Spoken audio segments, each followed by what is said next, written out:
ایک دفعہ کا ذکر ہے، ایک چوہے نے ایک اونٹ کی لگام ہاتھ میں لے کر بھاگنے کی کوشش کی۔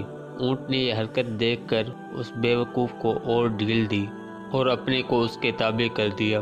آگے آگے وہ چوہا چل رہا تھا، پیچھے پیچھے یہ اونٹ تابع دار غلام کی طرح چل رہا تھا، یہاں تک کہ ایک دریا سامنے آ گیا۔ اب تو چوہے کے اوسان خطا ہوئے اور سوچنے لگا کہ اب تک تو میں نے ایسے عظیم القامت جسم کی رہبری کی اور مجھے یہ فخر تھا کہ ایک اونٹ میرے تابع ہے، مگر اب آگے پانی میں رہبری کس طرح کروں؟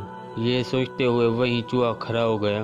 اونٹ نے اس کی مصنوعی تعریف کرتے ہوئے کہا، اے میرے پہاڑ اور جنگل کے ساتھی، یہ رکنا کیسا اور یہ حیرانی کیوں؟ دریا کے اندر مردانہ قدم رکھ دے۔ چوہے نے کہا کہ مجھے تو اس میں ڈوب جانے کا خوف ہے۔ اونٹ نے کہا کہ اچھا صبر کرو، ذرا میں دیکھتا ہوں کہ پانی کس قدر ہے، آیا تم ڈوب سکو گے یا نہیں؟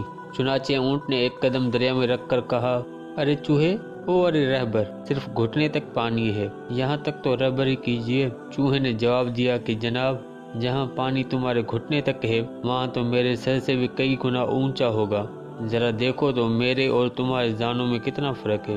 اونٹ نے اس کی حماقت واضح کرتے ہوئے کہا کہ اب گستاخی نہ کرو، سیدھے سیدھے پانی میں آ کر رہبری کرو، آپ کو تو میری رہبری پر بڑا ناز و فخر تھا۔ ارے احمق، میں نے تیرے پیچھے اس لیے اقتدا کی تھی تاکہ تیری حماقت اور زیادہ ہو جائے۔ چوہے نے معذرت خواہانہ انداز میں کہا کہ پانی میں اترنا تو میری ہلاکت ہے، میری توبہ ہے، آپ معاف کر دیجئے، آئندہ آپ کو راستہ دکھانے کا کبھی خیال بھی میرے دل میں نہ گزرے گا۔ اس نے مزید لجاجت سے کہا، میں نے اللہ کے لیے توبہ کی، میری جان اس خطرناک پانی سے چھڑا لیجئے۔ ان کو چوہے کی توبہ اور ندامت پر رحم آیا اور اس نے کہا کہ چلو اچھا، میری کوہان پر بیٹھ جا اور دیکھ، تیرے جیسے 100 اور چوہے بھی میری پیٹھ پر بیٹھ کر ایسے پانی سے بحفاظت گزر سکتے ہیں۔ اونٹ نے اسے سمجھاتے ہوئے کہا کہ اگر تجھ کو خدا نے سلطان اور بادشاہ نہیں بنایا تو رعایا بن کر رہ، اور جب تجھے ملائی نہیں آتی تو کشتی مت چلا۔ اگر تو پتھر کی طرح بے حس ہے، یعنی خشیت و خوف آخرت سے محروم ہے، تو جا کسی اہل دل اللہ والے سے تعلق قائم کر، اس کی صحبت سے تو موتی بن جائے گا۔ مولانا روم اس واقعے کے بعد نصیحت فرماتے ہیں کہ اللہ والے اپنے باطن میں بڑی دولت رکھتے ہیں، ان کے سامنے ساتوں بر اعظموں کی سلطنت بھی ہیچ ہے، کیونکہ پوری کائنات کے خالق سے ان کے دل کا رابطہ قائم ہو چکا ہے، لہٰذا انہیں حقیر مت سمجھو اور اپنے روز و شب کو ان کے روز شب پر قیاس مت کرو، اور اس چوہے کی مانند اپنے دنیاوی ٹھاٹ باٹ یا علمی و عملی جہاز سے دھوکہ نہ کھاؤ۔ اگر تم کسی طرح بھی ان پر برتری کا احساس رکھو گے تو ہمیشہ ان کے فیض سے محروم اور ذلیل ہوگے، بالآخر انہی کی پیٹھ پر بیٹھ کر ہی اللہ کا راستہ طے کرنا پڑے گا اور اسی چوہے کی طرح توبہ کرنی ہوگی۔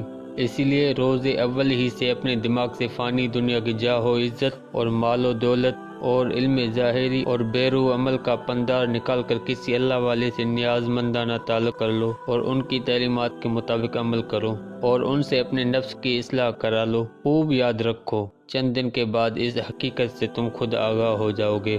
ہندوستان کا واقعہ ہے کہ ایک عقل مند نے اپنے دوستوں کے ایک گروہ کو دیکھا کہ وہ لوگ کسی سفر میں وطن سے بہت دور جا نکلے ہیں اور بھوک سے بے چین ہیں۔ اس عقل مند نے انہیں مشورہ دیا کہ دیکھو، تمہارے سامنے ہاتھی کے چھوٹے چھوٹے بچے ہیں، ان کا شکار ہرگز مت کرنا کہ ہاتھی کہیں گیا ہوا ہے، وہ واپس آ کر تمہیں زندہ نہیں چھوڑے گا۔ میری نصیحت کو غور سے سن لو، لیکن بھوک کے سبب ان سے صبر نہ ہوا اور انہوں نے ایک بچہ ہاتھی کا پکڑا اور ذبح کر کے اس کے کباب بنا کر کھائے۔ اس عقل مند نے کہا، کاش تم لوگ جنگلی گھاس کھا لیتے، لیکن اس پہل سے احتیاط کرتے، اب اس کا انجام بھی تم لوگ دیکھ لو گے۔ اس گروہ کے ایک شخص نے اس عقل مند فقیر کی نصیحت پر عمل کیا اور اپنا پیٹ ہاتھی کے بچے کے گوشت سے محفوظ رکھا اور کچھ پتے اور گھاس کھا کر اس گروہ سے دور سو گیا، کیونکہ اس نے سوچا کہ ظالموں کے ساتھ رہ کر میں بھی انہی میں شمار ہو جاؤں گا اور ہاتھی مجھے بھی نہ چھوڑے گا۔ تھوڑی دیر میں ہاتھی آیا اور اپنے بچے کا خون دیکھا تو سمجھ گیا اور شدت غضب و غصہ سے اس کی سونڈ سے آگ اور دھواں نکلنے لگا۔ پس وہ وہاں آیا جہاں یہ لوگ سوئے ہوئے تھے اور ایک آدمی کو دیکھا کہ الگ سویا ہوا ہے۔ پہلے اسی دور سوئے ہوئے کا منہ سونگا اور 3 مرتبہ اس کے گرد چکر لگایا، مگر اس میں اپنے بچے کے گوشت کی بو کو نہ پایا۔ اس کو بے گناہ سمجھ کر معاف کر دیا اور پھر وہ آگے بڑھا، پھر اس گروہ کے پاس گیا اور ہر ایک کا منہ سونگا اور ہر ایک کو اپنے بچے کے قتل کی پاداش میں سونڈ سے کھینچ کر 2 ٹکڑے کر کے ہواؤں میں بکھیر دیا۔ اب مولانا روم فرماتے ہیں کہ اے لوگوں، تم خدا کی مخلوق کی جانوں کو ہلاک کرتے ہو اور اموال کو غصب کرتے ہو، اللہ تعالیٰ بھی ان ظالموں سے خوب باخبر ہے۔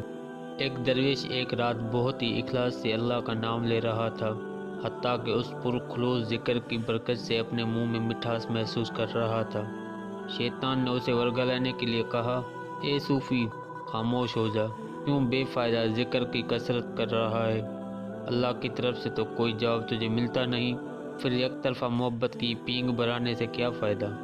چنانچہ شیطان کی ان پرفریب باتوں سے اس نے ایک آدمی کا دل ٹوٹ گیا اور افسردہ ہو کر سو گیا اور ذکر کو ملتوی کر دیا۔ خواب میں کیا دیکھتا ہے کہ حضرت خضر علیہ السلام تشریف لائے ہیں اور دریافت کر رہے ہیں کہ تو نے اللہ کا ذکر کیوں چھوڑ دیا ہے؟